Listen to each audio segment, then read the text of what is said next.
მოგესალმებით. მე ვარ ეკატერინე ქარდავა, შრომის სამართლის პროფესორი, ჟან მონეს პროფესორი. მე გესაუბრებით ისეთ თემაზე, როგორც არის შრომის სამართლის სფეროში ევროკავშირის კანონმდებლობის ტრანსპოზიცია საქართველოს კანონმდებლობაში. ჩვენ სალექციო კურსს დავყოფთ 3 ნაწილად. პირველ ნაწილში გესაუბრებით იმ დინამიკაზე საქართველოში, რომელიც ხორციელდებოდა წლების განმავლობაში ევროკავშირის სამართალთან დაახლოების კონტექსტში. ამავდროულად ხაზგაუსმევ ასოცირების შეთანხმებით დადგენილ ვალდებულებებს შრომის სამართლის სფეროში. მეორე ნაწილში მე ვისაუბრებ 2019-2020 წლებში საქართველოში განხორციელებულ დიდ რეფორმაზე და რევიზიაზე საქართველოს შრომის კოდექსის ნაწილში და მესამე ნაწილში მე ვისაუბრებ კონკრეტულ საკითხზე დედის დეკრეტული შვებულება. სამივე ნაწილში ხაზგასმული იქნება ის მიღწევები და პროგრესი, რაც ხორციელდებოდა საქართველოში ევროკავშირის შრომის კანონმდებლობასთან დაახლოების კონტექსტში, ამავდროულად ვახსენებ იმ პრობლემებს, იმ გამოწვევებს, რომლებიც დღემდე დგას საქართველოს წინაშე და შესასრულებელია. თავიდანვე უნდა ითქვას, რომ შრომის უფლება ეს ცენტრალური უფლებაა თანამედროვე დემოკრატიაში.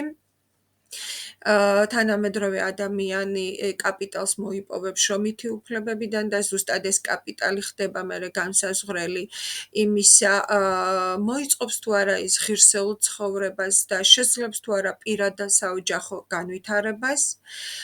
საქართველოს კონსტიტუციით აღიარებულია შრომის თავისუფლება, იმავდროულად აღიარებულია შრომის უფლების დაცვა, შრომის უსაფრთხოების დაცვა, ამავდროულად აღიარებულია, რომ საქართველოს სახელმწიფომ უნდა იზრუნოს მოქალაქის დასაქმებაზე.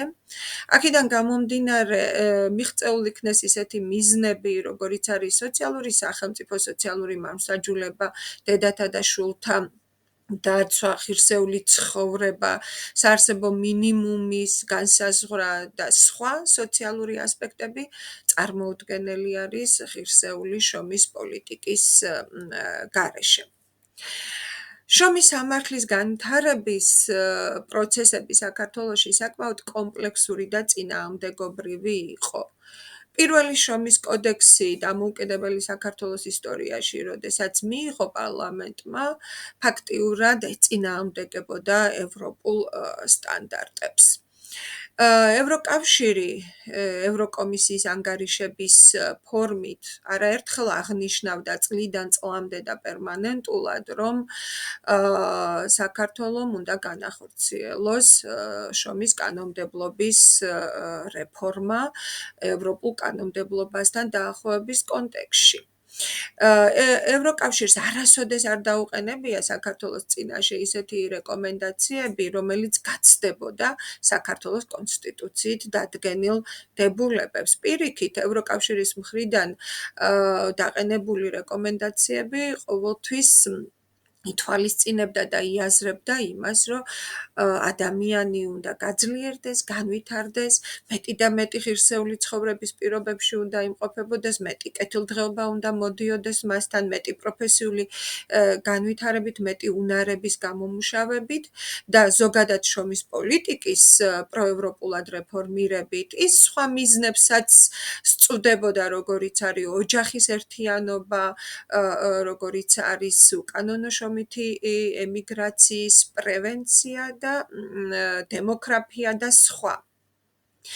მიუხედავად მრავალწლიანი, ასე ვთქვათ, რეკომენდაციებისა ევროკავშირის მხრიდან 2012-2013 წელი იყო პირველი გარღვევა, როდესაც შრომის საერთაშორისო ორგანიზაციის ILO-ს კონვენციათა დებულებები და ევროკავშირის კანონმდებლობის სტანდარტები აისახა საქართველოს შრომის კანონმდებლობაში.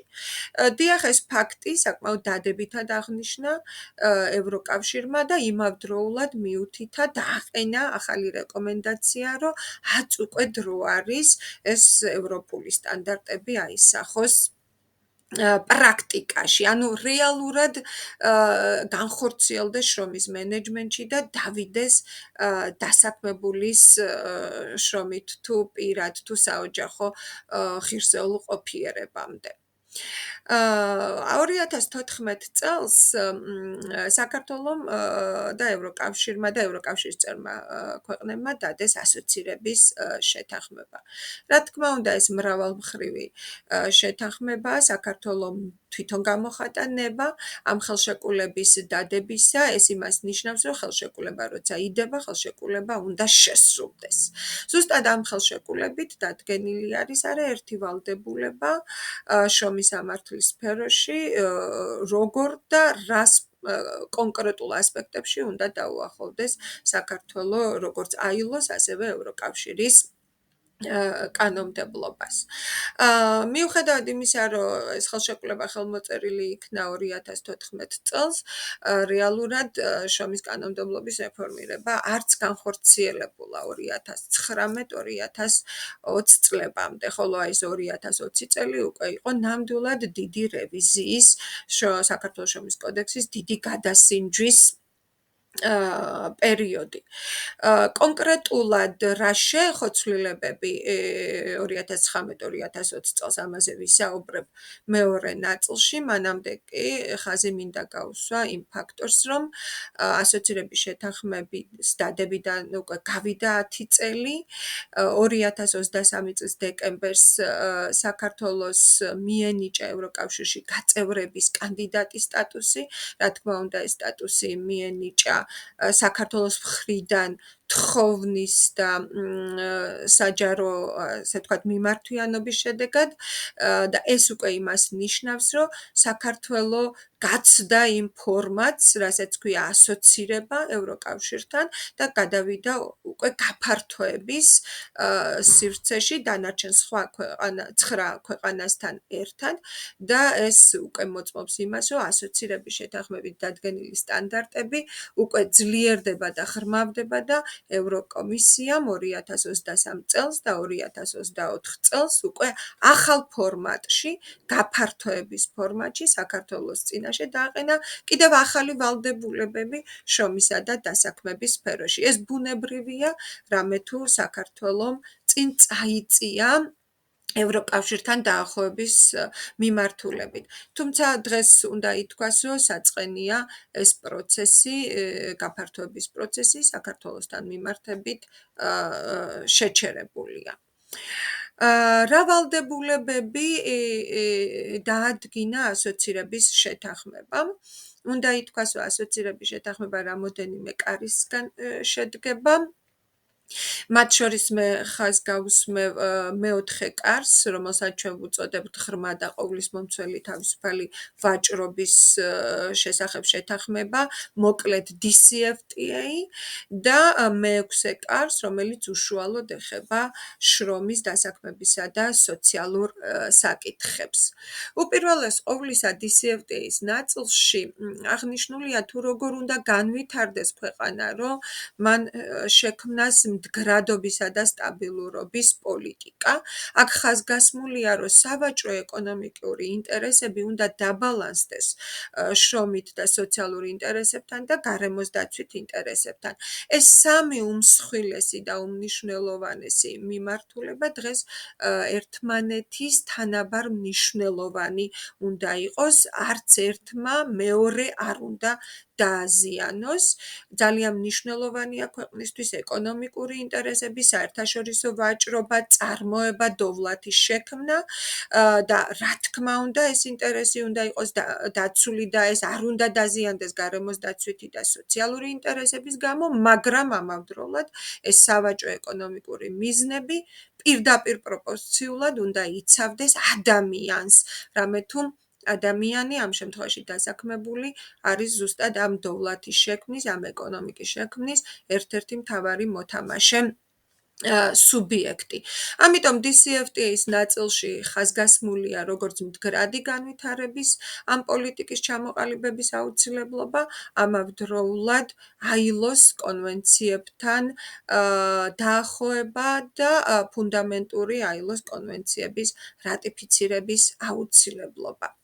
რაც შეეხება მეექვსე კარს, სადაც უკვე უშუალოდ შრომისა და დასაქმების სფეროში ევროკავშირის სტანდარტებია ჩამოყალიბებული, აქ სამ ნაწილად არის ჩაშლილი მისაღწევი მიზნები. პირველი ეს არის შრომის სახელშეკრულებო პირობები, მეორე დისკრიმინაციასთან ბრძოლა თანასწორობის უზრუნველყოფა შრომით ურთიერთობებში და მესამე შრომის უსაფრთხოება.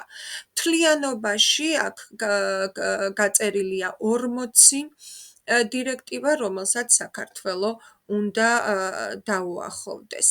მე ხაზს გაუსმევ შრომის სახელშეკრულებო პირობებისა და დისკრიმინაციის ნაწილში შრომის სამართლის საქართველოს შრომის სამართლის ევროკავშირის შრომის სამართალთან აპროქსიმაციის საკითხებზე. აქ ისეთი დირექტივები არის შესასრულებელი, როგორიც არის სამუშაო დროის ორგანიზების შესახებ, შრომის ხელშეკრულების პირობების ინფორმირების შესახებ, არასრული სამუშაო დროის შესახებ, ვადიანი სამუშაოების შესახებ, დედის დეკრეტული შვებულების შესახებ, ქალისა და მამაკაცის თანასწორობის შესახებ და სხვა.